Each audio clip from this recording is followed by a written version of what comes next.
Počas jedného roka výučby šachu sa zlepší schopnosť žiaka učiť sa, koncentrácia, logika správania a schopnosť prijať zodpovednosť za vlastné konanie. Autorom tejto myšlienky je celosvetovo známy šachový veľmajster Garry Kasparov. Kisucká šachová škola propaguje šach už na základných školách formou zábavných besied.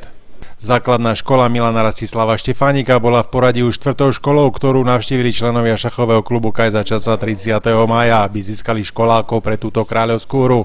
Pre deti je hra prirodzená a práve preto používame prvky hry a motivácie na to, aby sme deti upozornili na to, že tu je tá možnosť šachy si zahrať, trénovať, zlepšiť sa a dosiahnuť úspechy. Tieto reakcie tu týchto detí boli úplne fantastické. Je to ako štandardné? Áno. Zatiaľ sme obišli s týmto pásmom, povedal by som pásmom, všetky veľké školy v Čadci a všade sme sa stretli s takýmto pozitívnym výsledkom. Na zistenie skutočného záujmu detí o šach slúžia dotazníky. Dotazníky sú tak koncipované, aby sme skutočne zistili záujem, nie len čisto o to, či dieťa má záujem hrať šachy, ale aj na to, akým spôsobom, v ktorých priestoroch a v akom čase, alebo respektíve v akom rozsahu.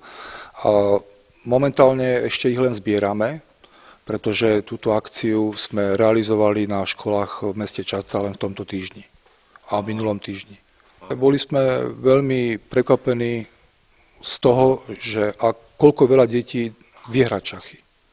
Vie hrať šachy, pozná pravidla, vyťahať figurkami a aj z toho, že už teraz máme veľa záujemcov, ktorí sa chcú zúčastniť propagačného náborového turnaja 28. júna tohto roku. Deti mali možnosť pozrieť si zaujímavú videoprojekciu so šachovou tematikou a preukázať svoje vedomosti o tejto hre. Napríklad, ako vyzerá šachovnica, koľko má šach figurok a aké tu platia pravidlá. Tí, ktorí vedeli zodpovedať jednoduché otázky, dostali za svoje vedomosti odmenu. Na záver si mohli žiaci obzrieť figurky na veľkej šachovnici. Myslím si, že je to vhodná aktivita, hlavne tým, že deti vidia konkrétne šachovnicu, vedia, ktoré panačiky ako fungujú. Ponúkli sme priestor pre šach, ale určite ponúkneme priestor aj pre iné športy, pokiaľ bude záujem zo strany jednotlivých športových klubov. Myslím si, že šach je hra, ktorá rozvíja aj iné kompetencie ako len hráčské. A myslím si, že deti, ktoré majú záujem o šach, vedia si pestovať niektoré aj vôľové vlastnosti. Húževnatosť, cieľavedomosť a mnohé ďalšie. Vieš hrať šachy? Áno, viem a podľa mňa je to dobrá aktivita. Táto aktivita má dosť veľký význam, pretože rozvíja logické myslenie detí. Takže určite to má veľký význam a dúfam, že čím viac detí sa teda prihlási. Čakali ste takúto reakciu? Nemyslela som si, že to bude takéto zaujímavé a také pútavé pre deti. Mohol by si im povedať, ako sa ti to dnes celé všetko páčilo? Dobre. A čo sa ti to najviac páčilo?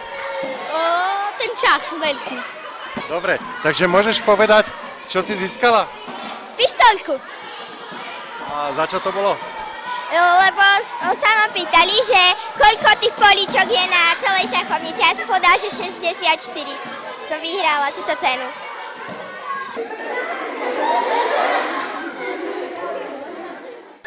Máš záujem naučiť sa hrať šachy? Ja hrám šachy. A kde chodíš hravať šachy? Doma hrám s otcom. Oco hrá tiež šachy. Zúčastníš sa turnaja, ktorý sa uskutoční 28. júna v Dome kultúry? Áno, prídem. A na záver oznám pre deti, ktoré sa chcú naučiť hrať šachy. Propagačný náborový turnaj sa uskutoční 28. júna v Dome kultúry v Čadci.